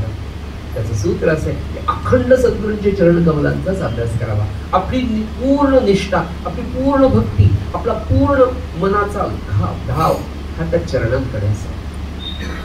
इतके विनम्र तरी महाराज ब्रह्मानंद महाराज आपल्या सद्गुरूंसमोर किती किती म्हणून सांगावं. म्हणाले, पुन्हा असा योग जर आला तर नरवणेच काय तर म्हणाले, पंढरपूर 50 मैल असलेलं तिथपर्यंत मी महाराजांच्या मागे धावत जाईल. ही ब्रह्मानंद महाराजांच्या आपल्या सद्गुरूंविषयीची सज्जन निष्ठा. ब्रह्मानंद महाराज एकदा पुढे कर्नाटकामध्ये गेले. जेव्हा केव्हा महाराजांची आठवण यायची तर गदगवरून कोरेगावला यायचं रेल्वेवर. 2.5 रुपये तेव्हा तिकीट. कोरेगाववरून 30 मैल गोंगावले. म्हणजे आज सकाळी निघाले तर उद्या पहाटेपर्यंत कोरेगावला यायचं. जेव्हा रेल्वेत बसायचे तेव्हापासून घरी एकदा पाणी पिले पुन्हा पाणी नाही प्यायचं. कोरेगावला यायला जवळपास 12-14 तास. कोरेगावला उतरल्यानंतर कोरेगाववरून 10 तास हे 30 मैलाचं अंतर पाणी न पिता चालत गोंदवाल्यापर्यंत. गोंदवाल्यानंतर नदीवरचं स्नान करून महाराज कोणत्या मंदिरात आहे हे शोधायचे. थोरल्या धाकट्या दत्त मंदिरात, शनी मंदिरात कुठे आहेत महाराज. त्यांचं दर्शन घेतल्यावर मग त्यांच्या चरणतीर्थ घेतल्यानंतर पाणी प्यायचं. हा प्रवास सज्जनो गोंदवाल्याला कसे महाराज जायचे काय सांगा. असा हा महापुरुष. किती किती घटना सांगू तुम्हाला. एकदा काय झालं महाराजांच्या, आपल्या सगळ्याला माहिती ब्रह्मानंद महाराजांच्या पायावर हातावर पायावर जास्त पांढरे डाग होते. महाराज म्हणाले बुवा, रामासमोर बसलेली होती बरीच मंडळी महाराजांची जवळची. आणि सद्गुरूला काय माहित नसतं, सगळंच म्हणत असतं. थोरले महाराज म्हणाले बुवा, तुमच्या पायावर हे जे कोडाचे डाग आहेत ना, याच्यामुळे काही लोकांच्या मनात असं येतं म्हणाले की सत्पुरुष त्याच्या पायावर कसं काय कोड, त्याच्यामुळे ते तुम्हाला तुमच्याविषयी त्यांच्या मनात विकल्प येतो की हा सत्पुरुष आहे की नाही. ही एक गोष्ट आहे.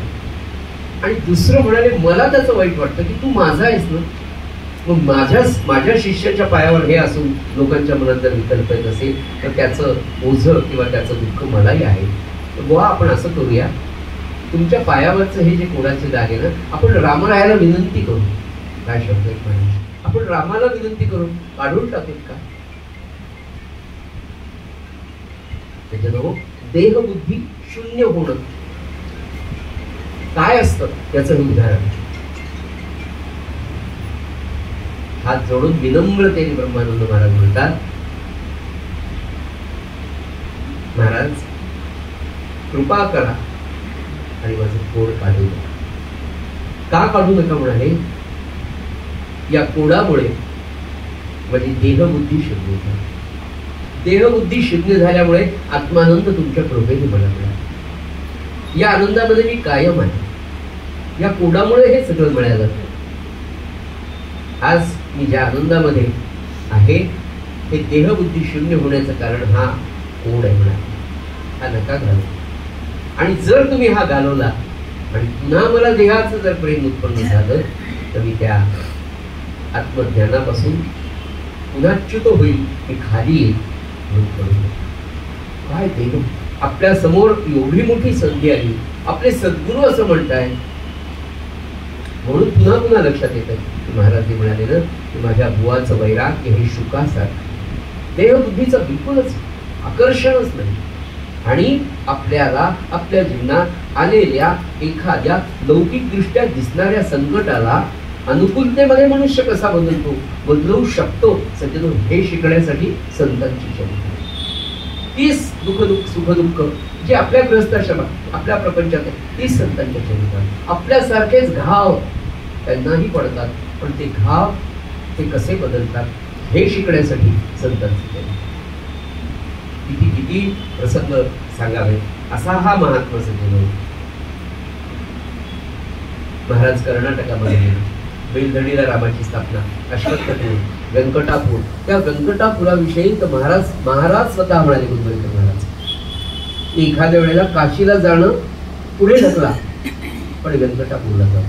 पुढच्या जन्मी काशीला गेलात तरी हरकत नाही, पण व्यंकटापूरला एकदा जाऊन या. असं थोरल्या महाराजांनी ज्या व्यंकटापूरचं महात्म्य सांगितलं, जिथे ब्रह्मानंद महाराजांच्या नामस्मरणाने त्या शिळेमधून व्यंकोबा आणि लक्ष्मी आजही उत्कृष्ट प्रगट झालेली दिसते.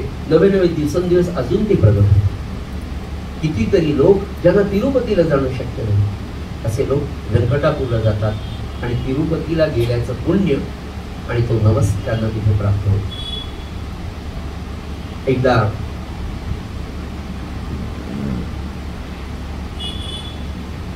गदगला 13 कोटी रामनामाची समाप्ती होती आणि गदगच्या परिसरातले पंचकृषीतले सगळे लोक ब्रह्मानंदांच्या सांगण्यावरून गेली अनेक वर्ष 13 कोटीच्या जपामध्ये सामील झालेले होते आणि समाप्तीच्या निमित्ताने तिथे आले होते. तेव्हाचे प्रसंग आहे. महाराज गदगला आले. माझे सद्गुरू जे परब्रह्म स्वरूप आहे ते आले. त्यांची शोभायात्रा त्या शहरातून काढली. सकाळी 10:30-11ला शोभायात्रा सुरू झाली. उन्हाळ्याचे दिवस होते आणि ब्रह्मानंद महाराजांनी आपल्या शिष्यांना सांगितलं की 10-12 मशाली लावा. त्यामुळे महाराज उन्हाळ्याचे दिवस, दिवसा आपली शोभायात्रा, रात्रीचे काही नाही तरी नाही म्हणाले मशाली लावाच तुम्ही. आणि महाराजांच्या शोभायात्रेच्या समोर खूप दूरपर्यंत ठेवा म्हणे. म्हणजे महाराज इथे असते तर मशाली खूप दूर ठेवा समोर म्हणे. ब्रह्मानंद महाराजांनी सांगितलं आज्ञाप्रमाणे त्यांनी सगळ्यांनी केलं आणि संध्याकाळी सगळी शोभायात्रा वगैरे झाल्यानंतर एका जवळच्या शिष्याने महाराज आम्ही सगळं सांगितल्याप्रमाणे केलं, पण तुम्ही दिवसा आम्हाला मशाली कशाला लावायला लागले? अरे म्हणाले दूरपर्यंत म्हणजे जेव्हा महाराज मागणं येत आहे तिकडनं तर समोरच्या लोकांना कळायला पाहिजे की दिवसा मशाली कशाला लावल्या. हे किती विचित्र आहे. तो विचित्रपणा पाहण्यासाठी ते मशाली पाहण्यासाठी येतील आणि मग महाराज मागणं येतील आणि त्यांची दृष्टी या जीवांवर पडेल जे नवखे आहेत, त्यांना महाराज माहीत नाही मशाली दिवसा का लावल्या. या औत्सुक्यापोटी ते लोक बाहेर येतील आणि त्यांच्यावर माझ्या सद्गुरूंची कृपादृष्टी पडेल आणि माझ्या सद्गुरूंची कृपादृष्टी एकदा पडली तर त्या जीवाचं 100% कल्याण होणार हा विश्वास. अशाच 13 कोटीच्या समाप्तीच्या निमित्ताने पंचकृषीतून सगळा खवा गोळा केला आणि त्या खव्याचे पेढे तयार केले. ब्रह्मानंद महाराज म्हणाले की मला त्यांच्यासारखं त्यांनी कसं केलं त्याचं उदाहरण एका चरित्रामध्ये आपल्याला पाहायला मिळतं. सगळ्यांनी अशी गोल गोल गोल गोल खवा केला आणि त्याचा एक गोल आकार करायचा आणि शेवटी गोल केलेले पेढे एका परातीत ठेवायचे. शेवट त्या परातीतून ब्रह्मानंद महाराज तो गोल पेढा घ्यायचे, त्याच्यावर नुसता हात मारायचे, इकडे झाली फायनल प्रोसेस असं समजून तो पेढा तयार झाला म्हणून ठेवायचे. बाजूला त्यांचे पुतणे होते तेही महाराजांचे आले होते. ते तत्कालीन ॲडव्होकेट भीमराव गायकवाड होते, फार मोठे वकील होते कर्नाटकात. ते महाराजांचे पुतणे होते भीमराव गायकवाड. ब्रह्मानंद त्यांनी पाहिलं 1 पेढा 2 पेढा 3 सगळ्या परातीतले पेढे पाहिले. ब्रह्मानंद महाराजांच्या हातामध्ये तो खव्याचा गोळा येईपर्यंत गोल गोळा असायचा. ब्रह्मानंद महाराजांनी असा हात करून त्याला चौकोन केला की त्याच्यावर राम अक्षर यायचं. भीमराव गुळगुळे म्हणाले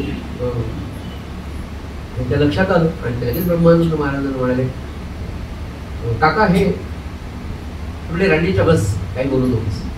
आणि म्हणाले मला महाराजांनी त्यांच्यासारखं केलं. कर्नाटकातली शिकले काही ते फार सहज नाही. स्वामींच्या तोंडी तर काही प्रश्नच नाही.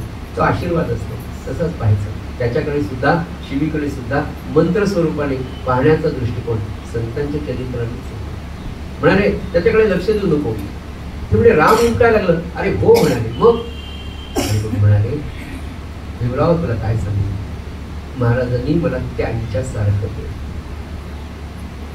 महाराज वाडी रूपाने जेव्हा प्रगट झाले आणि एका वेळेला ब्रह्मानंद महाराजांची पुण्यतिथी होती आणि ब्रह्मानंद महाराजांच्या पुण्यतिथीला वाणीरूप महाराजांचं प्रवचन केलं. ते प्रवचन आपलं जे प्रवचनाचं पुस्तक आहे ती काहीतरी 29-30वी आवृत्ती, पण पहिल्या 5 आवृत्ती ज्यांच्याकडे असतील, जुनं एकदम प्रवचनाचं पुस्तक ज्यांच्याकडे असेल त्यांनी अवश्य पहा. त्यातल्या शेवटच्या पानांवर काही 3-4 विशेष प्रवचनं दिलेली. त्यातल्या एका प्रवचनात वाणीरूप महाराजांनी तुकामाईंवर प्रवचन केलेलं. एक प्रवचन ब्रह्मानंद महाराजांच्या पुण्यतिथीच्या निमित्ताने केलेलं.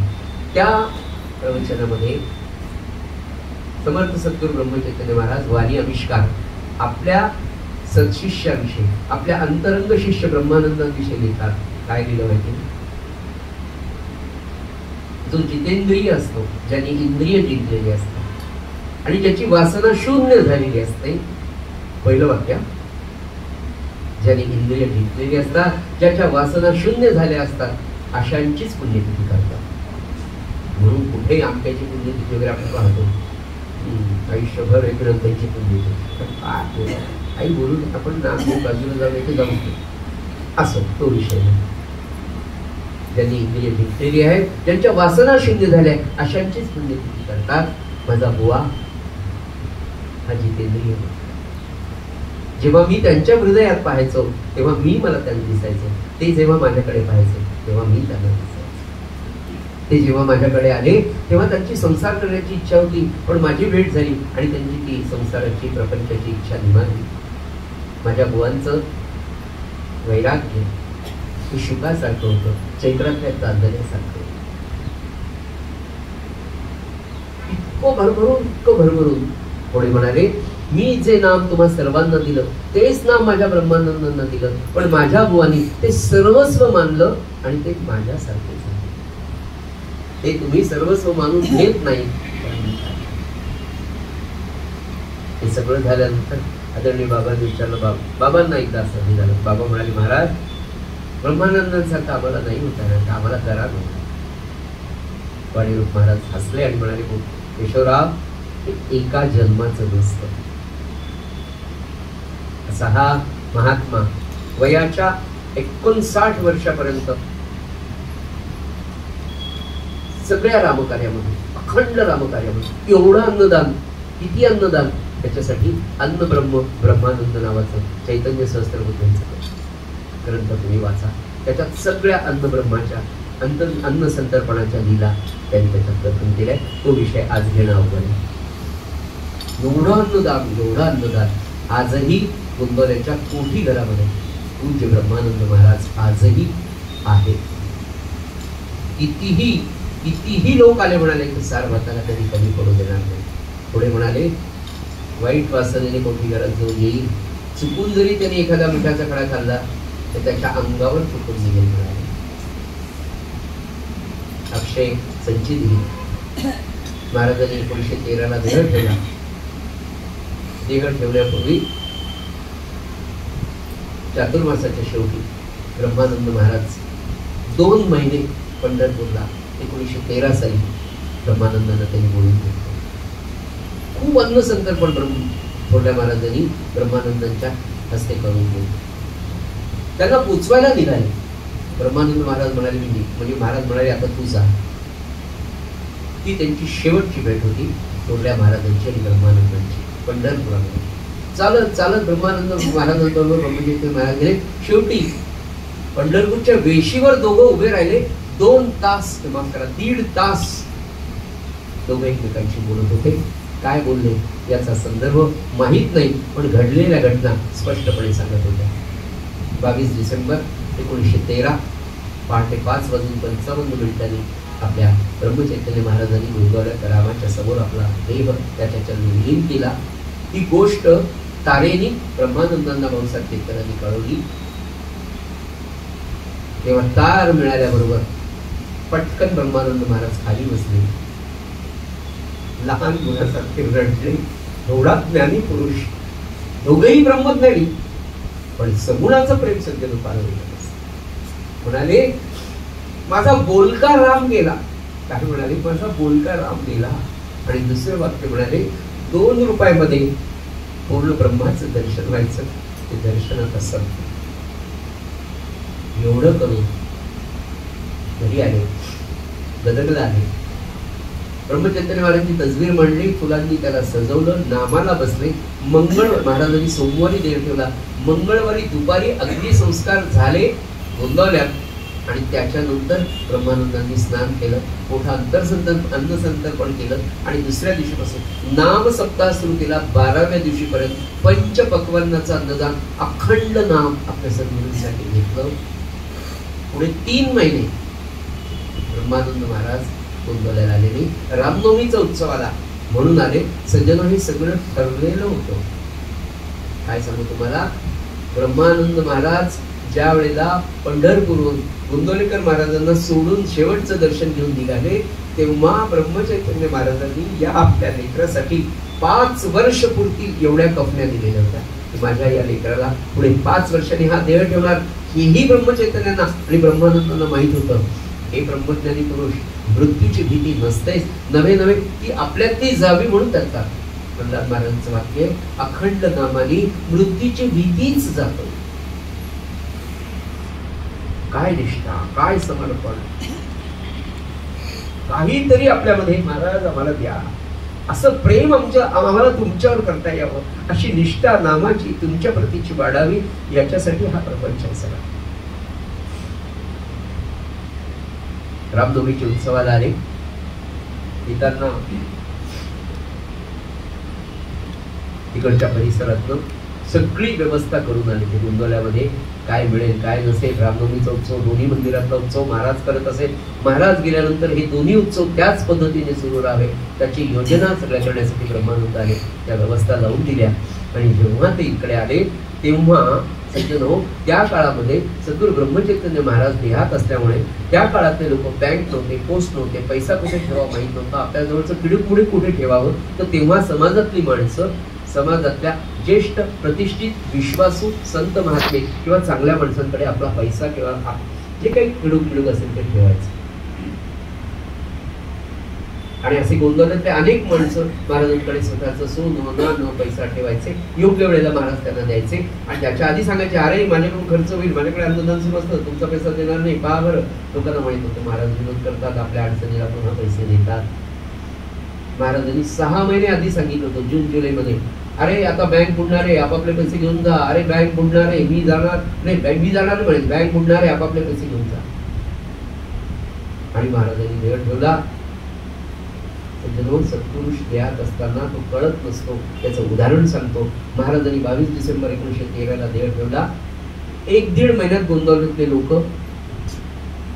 बोलायला सुरुवात केली, बुवा चांगला होता पण पैसे बुडवून गेले.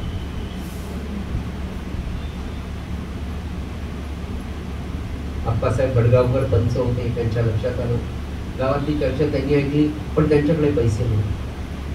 मुख्य कोणी कोणाकडनं महाराजांनी किती पैसे घेतले याची नोंद नव्हती. आईसाहेबांना विचारलं, आईसाहेब म्हणाले, अरे मी तर आंधळी, मला काय माहिती, आता काय करावं. 3 महिन्यांनी ब्रह्मानंद महाराज जेव्हा आले तेव्हा गोंदवल्यातली चर्चा त्यांच्या कानावर आली. आप्पासाहेबांनी सांगितलं, महाराज असं आहे, मी काय करू. आप्पासाहेबांनी त्यांनी काय म्हणालं, बापाची इस्टेट आपल्याला मिळते ना, म्हणाले, बापाचं ऋण फेडायची जबाबदारी कोणाची आहे, मुलगा म्हणून आपलीच आहे ना. आप्पासाहेब आपण फेडली पाहिजे. ते म्हणाले, मी काय करू, कोणी कोणाचे किती पैसे, किती सोनं नाणं आपल्याला काहीच माहित नाही, मी कसा देऊ. बाबा म्हणाले. ब्रह्मानंद महाराज कर्नाटकातून येताना 2000 रुपयाची नाणी घेऊन, तेव्हा काही नोटा नव्हत्या, नाणी घेऊन आले. 2000 रुपये कशासाठी, समाधी मंदिराचं निर्माण करायचं आहे माझ्यासाठी. आपल्या सगळ्या लोकांकडनं भिक्षा करून आपल्या सद्गुरूंचं गोंदवल्यामध्ये समाधी स्थापन करायची, त्याच्यासाठीचा हा पैसा गोळा 2000 रुपये घेऊन आले. आणि गोंदवल्यात आल्यावर कळालं की आपल्या बापाच्या नावाने लोक असं बोलतात. काळजी नका करू आप्पासाहेब, आपण पाहू म्हणाले.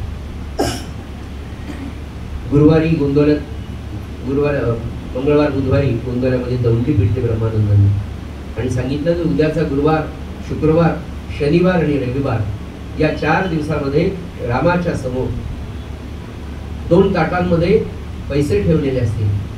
ज्यांनी महाराजांना जेवढे जेवढे पैसे दिलेले असतील ते रामासमोर यायचे, रामाला नमस्कार करायचा, मारुती रायाला सांगायचं की मी महाराजांना एवढे पैसे दिले होते आणि तेवढे पैसे मी यातून घेऊन जात आहे. आणि ज्यांना जितके पैसे दिले असतील ते मारुतीच्या कानावर घालून सगळ्यांनी घेऊन जायचंय.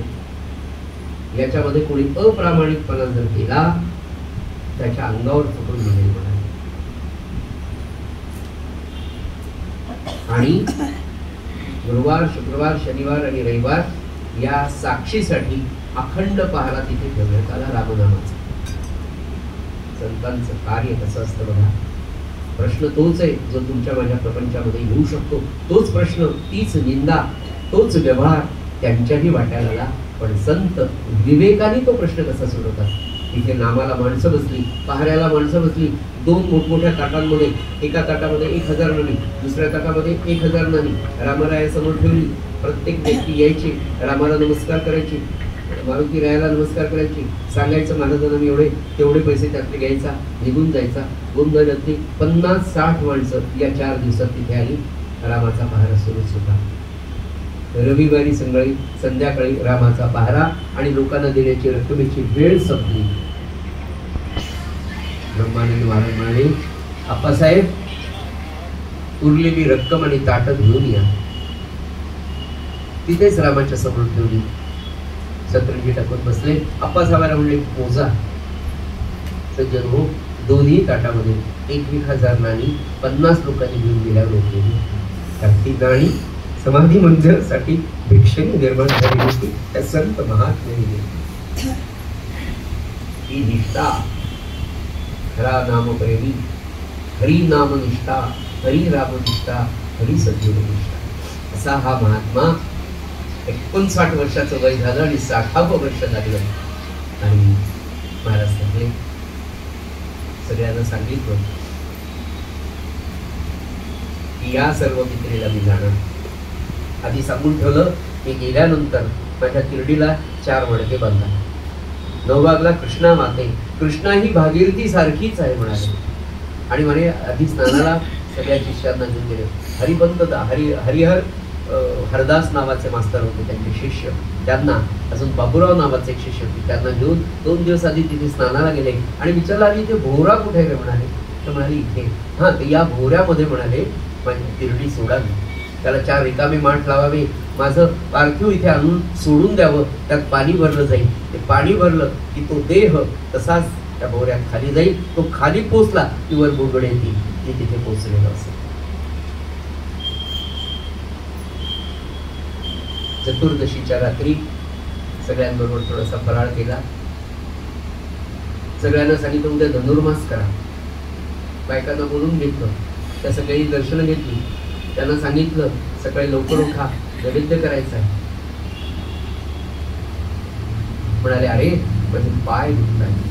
बाबूराव हरिपंतांनी जरा माझे पाय रगडून द्या म्हणाले. दोघांनी रगडलं. आता पुष्कळ झालं, झोपा म्हणाले. आणि विचारले, अरे मला लघुशक्तीची जागा दाखवा. बरं, ती दाखवली. बरोबर 3:30-4 ब्रह्मानंद महाराज उठले, लघुशक्तीला जाऊन आले. धनुर्मासाचा नैवेद्य करायचा म्हणून सगळी मंडळी स्वयंपाकाच्या दृष्टीने तयार होती. त्या बायका आल्या, नमस्कार, आत्ता स्वयंपाक करते. त्यांना हो म्हणाले. अजून 5-6 तास तर काहीच होणार नाही असं मनात म्हणाले. 4:30 वाजता नामाला बसले. आदल्या दिवशी रात्री कीर्तन केलं. त्या कीर्तनामध्ये सगळ्यांना निरूपण करताना सांगितलं, या देहाची नष्कर काय बरोबर. हा देह आपल्याला भगवंताने दिला, तो त्याच्यासाठी वापरा.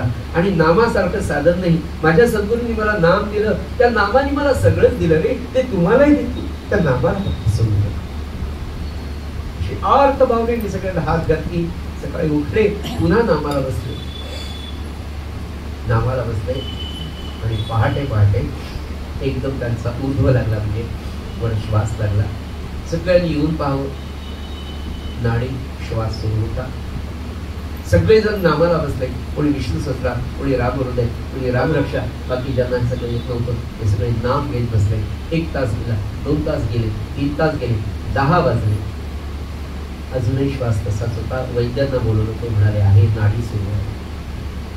10:30 वाजता निश्चल पडलेला हा देह एकदम उठून उभा राहिला. महाराजांना नमस्कार केला, पुन्हा बसला. श्रीराम श्रीराम श्रीराम. 10:40 हा महात्मा श्रीरामाच्या सद्गुरुनाथांच्या चरणी माघ अमावस्येच्या दिवशी, माफ करा, भाद्रपद अमावस्या सर्व पितृ अमावस्येच्या दिवशी पहाटे 10:40 नवबागला कृष्णा नदीच्या तीरावर आनंदाने आपल्या सद्गुरूंचं स्मरण करत त्यांच्या चरणी विलीन झाला. खरा नामप्रेमी, खरा ब्रह्मचारी.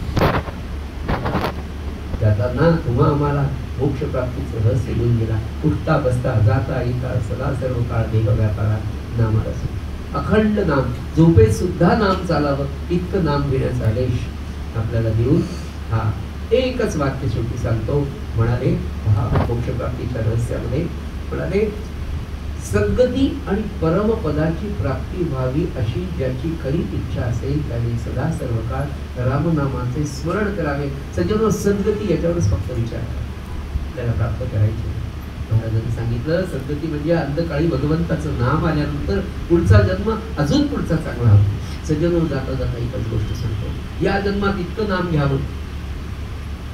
लग मराठे, ज्यांना बापूसाहेब मराठे म्हणायचे, आपल्या जवळकर काका होते, त्यांचे सख्खे मामा, त्यांना सोन्या मामा म्हणायचे. ते म्हणायचे, इतके विनोदाने छान सांगायचे, आपण कसं वागावं म्हणजे या जन्मात इतकं छान नाम साधन करावं की पुढच्या जन्मामध्ये आपण बाबा बेलसारखं, बाबा बेलवर सारखं झाल्यानंतर 2 जन्म असे घ्यायचे म्हणाले नामाने की मग आपण तात्यासाहेब टिकतो.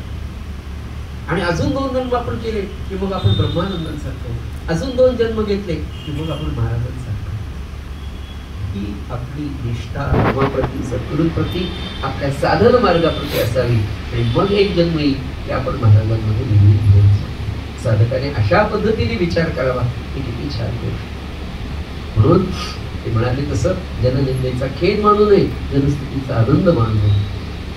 पाप कर्माकडे वळू नये, पापकर्माकडे प्रवृत्तीच ठेवू नये आणि नंतर पापकर्माकडे वळू नये, असा संदेश देणारा हा महान गुरुभक्त तुमचे माझे आदरणीय प्रातस्मरणीय ब्रह्मानंद बुवा महाराजांचे लाडके माझा बुवा, त्यांच्या पुण्यतिथीच्या निमित्ताने त्यांना ही विनम्र भावांजली अर्पण करूया आणि माझ्या बाजूला विराम देतो.